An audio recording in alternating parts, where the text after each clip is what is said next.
All right, sorry about that, guys. Looks like somebody must have hit the button pretty early, but anyway, yeah. So Cool McCain and Key in the building.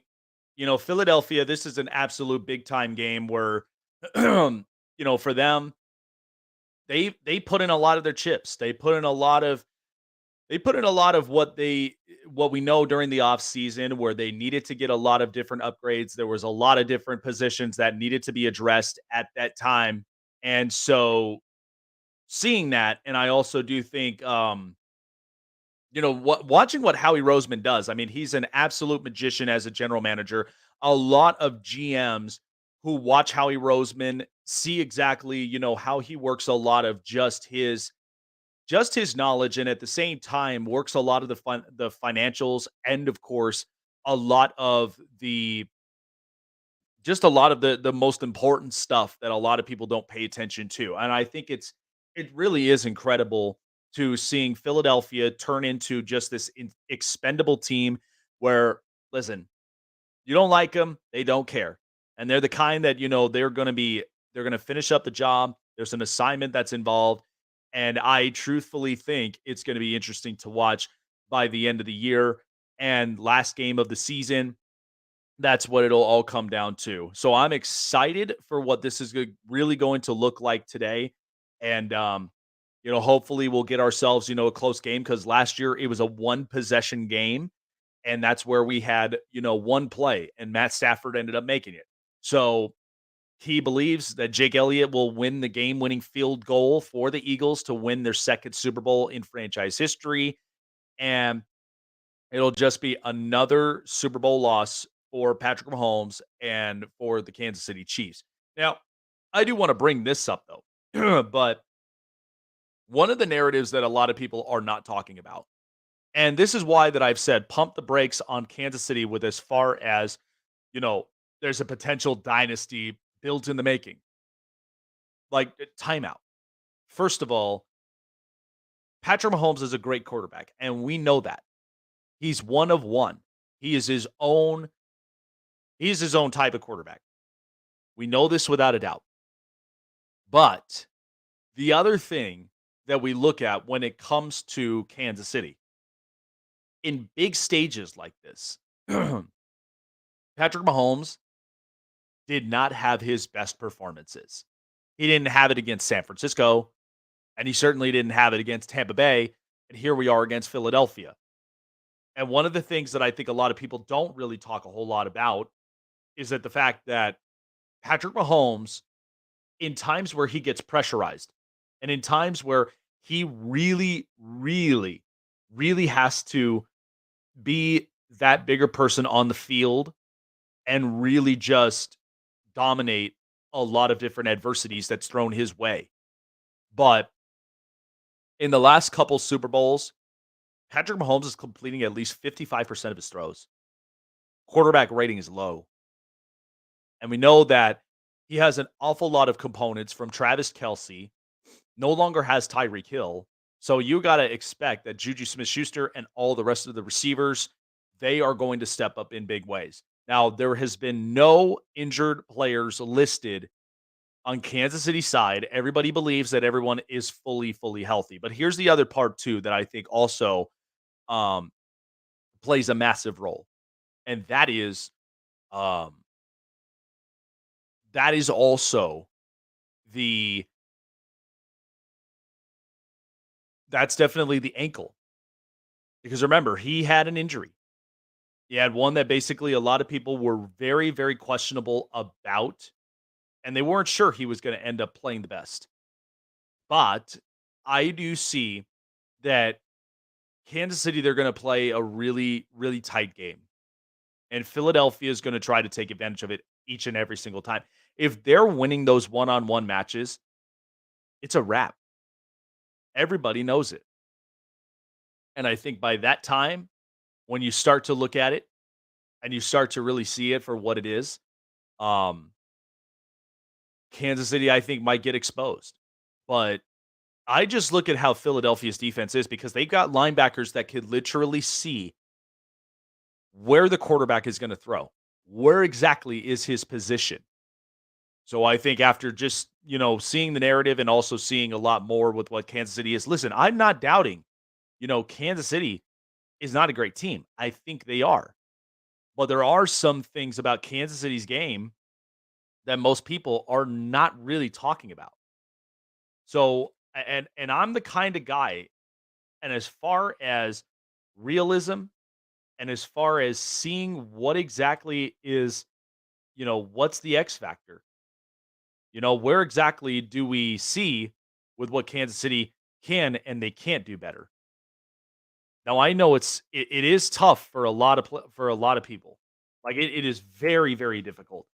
But I also do think that because of what Kansas City does and how they really match up against certain teams, because remember, I watched that secondary. I watched it several times, and I think the secondary at times could get exposed. It could get to a point where they don't play that well. And it's hard to guard guys like AJ Brown, like Devontae Smith. It's hard to guard a lot of those top receivers in those positions because they play so damn good. Now now you're in the bigger stage. What are you going to do from here? This is where I think it's going to really narrow it down. But I also do think it's going to be one that I think a lot of us, when we see it for what it is, and when we really, really dig deep into what this team is capable of and what I believe they can do better, because ultimately they're they're gonna have to figure this puppy out. They're gonna have to, because you're not gonna give Philadelphia any chances whatsoever of just them, taking advantage of the opportunity, them, because you're not gonna give them a lead. You're not gonna give Philadelphia any of those types of leads, and I think that's what Kansas City, they're kind of skeptical about. They give Philadelphia the lead, and they start off on a hot run. They are not gonna play that well. That is where I know Kansas City has a lot on their plate, but they've gotta do it. Now, I know Andy Reid is a great coach. I also do know that Patrick Mahomes is also a great quarterback. But let's pump the brakes on greatest quarterbacks first, because I know this is the second MVP that Patrick Mahomes has won. And remember, MVPs are not always the best narratives at times because the MVP curses is real.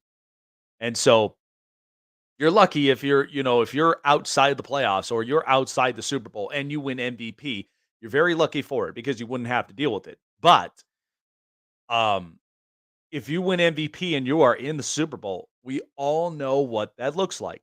Saw it with Matt Ryan. We saw it with so many other quarterbacks in this league. So this is not a surprise. This is not one of those things that, like, because if Patrick Mahomes really changes that narrative, then the curse itself would be broken. Then you could really have something to talk about tomorrow morning. But I just think that when it comes to that, it's this narrative I think is going to be really, really interesting. But again, I'm going to be excited for what the narrative will be tomorrow morning. Which team will win it, and we'll have a lot um to really break down by the end of it at the end of the Super Bowl. So, with that being said, we know that now is where a lot of it does come to an end. And this is where here we are with prime predictions, Super Bowl 57 edition. Here we go.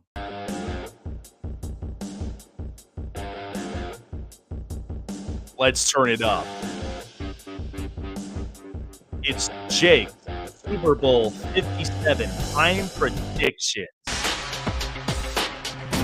Chiefs at Eagles. Well, here we are, folks. We made it all the way to the journey's end of Jake's prime predictions. I've appreciated every one of you guys who has been a part of this run. And we've had a lot of tough roads, especially with, these picks. And I'm very confident in today's pick for the Super Bowl because I honestly do think both these teams are going to go at it. But It's time to reveal it and give out who my prediction is. I am rolling with those birdies at -1.5 in the game. Listen, I do think Kansas City is a tough team. But here's where I also do see with what Kansas City is capable of.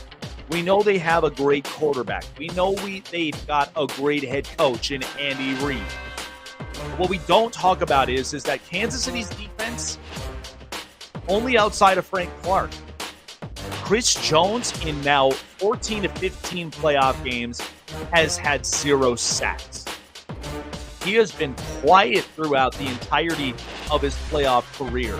Has not been able to make at least that big-time sack or be the big-time disruptor. Now, we know he's made big stops, but watching him all throughout it on the postseason, he's a completely different player. And Frank Clark, we know he's been there before with Seattle, and we know that he's got a lot of special stuff. But I also do think Kansas City's secondary might get exposed. I do like Jerry Sneed, and I also do think there's a bright future for Trent McDuffie. But when you're playing a Philadelphia offense with Dallas Goedert, Zach Pascal, A.J. Brown, and Devontae Smith, you are in it for just a big-time passing fest for the Philadelphia Eagles. They're going to feast on it. And this is why I said Kansas City cannot afford to giving Philadelphia the benefit for them to move the offense. Now, what is at stake from here? First of all, Patrick Mahomes is an MVP. That becomes one topic from there, which is, can he win a Super Bowl after being named MVP? It is a very, very rare achievement. 2, Jalen Hurts got snubbed out of the MVP race. And also, he's got a chip on his shoulder. Now, a lot of people are skeptical because of the fact of how is his shoulder feeling. Can he throw the deep ball? Can he do this? Can he do that? We stop with a lot of these doubts. I think Jalen Hurts, he lives with a lot of these doubts. He lives with a lot of these criticisms. And he's not been the kind that is reactionary. He knows that this is one of those things where they're going to be better. They are going to do great. And I honestly do think that with what Nick Sirianni has put together, and that's the other thing. Nick Sirianni is a young coach, and we've seen a lot of young coaches. But here's the other thing, too. Last year, we had 2 young coaches. We had Sean McVay. We had Zach Taylor.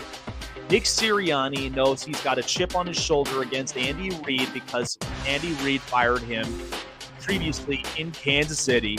And so this is now where he kept the receipts, and this is payback. Now, we know the defense for Kansas City may get exposed, but that defense of Philadelphia's is very, very hard to penetrate. And that is where, if you're Patrick Mahomes, if you could see that defense, and if you could really see what exactly you could do to really get past this defense, that would be a hell of an accomplishment through and through. But I myself believe that Philadelphia is going to come out swinging.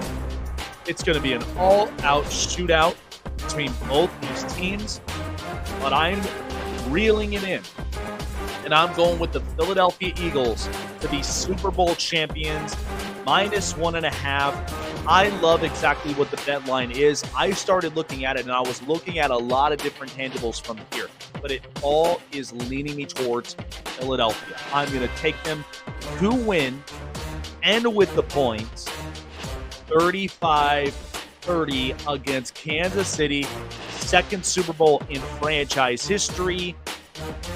And I believe Philadelphia is going to get a lot of respect and credit after this one. But I also do think and believe that this will be interesting when we least expect it. Because, again, Kansas City's got a tough task amongst them. So that's who I'm going with here. Philadelphia to winning the Super Bowl against Kansas City Chiefs, 35-30. I am really, really excited for what this game is truthfully going to show. Now, I do think there are There's a lot that could really be shown in this Super Bowl because, again, a lot of truths come out. We watched this all throughout the regular season, and we all watched this all throughout, we watched this all throughout the offseason, teams that really do make it.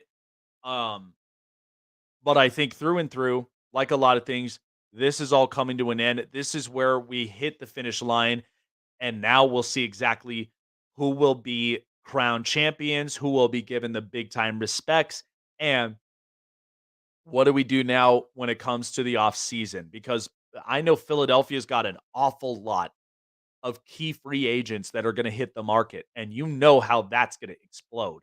So, again, I'm kind of excited for this, but this is where you put all your chips in. Now you got to go and you got to finish up the job. All right, folks, that's going to do it for me here on the Snake Sports Talk Show. I appreciate Key Williams and Bull McCain joining us here on Super Bowl Sunday edition of the Snake Sports Talk Show. If you haven't done so already, we are already at 550 subscribers right now on YouTube, 530 on Instagram, 551 on Twitter. Like, follow, subscribe, and hit the bell button for all latest notifications on all social media platforms. We are on that road to 1K, and that journey road is not stopping. Also, too, can't seem to find a seat for the big game or for the live concert that you so desire, or any shows that really catch your eye. Go on to SeatGeek right now, SeatGeek.com, and use promo code SNAKESPORTS. Get $20 off of your first purchase of your first ticket. Trust me, it's a hell of a deal. There are so many deals happening now on SeatGeek.com. Promo code SNAKESPORTS, $20 off. Can't get any better than that. Appreciate everybody who has come on. You will see me next weekend on the next edition of the Snake Sports Talk Show. So much to dive down, and we will see how the rest of the year will pan out by this final game. Philadelphia Eagles versus Kansas City Chiefs in Arizona. Super Bowl 57. Enjoy it, folks. Have a great time. Super Bowl parties, if you guys are holding them, please be safe, please be responsible, and let's have some fun on Super Bowl Sunday. This is Jake the Snake signing off from the Snake Sports Talk Show. Take care, you guys.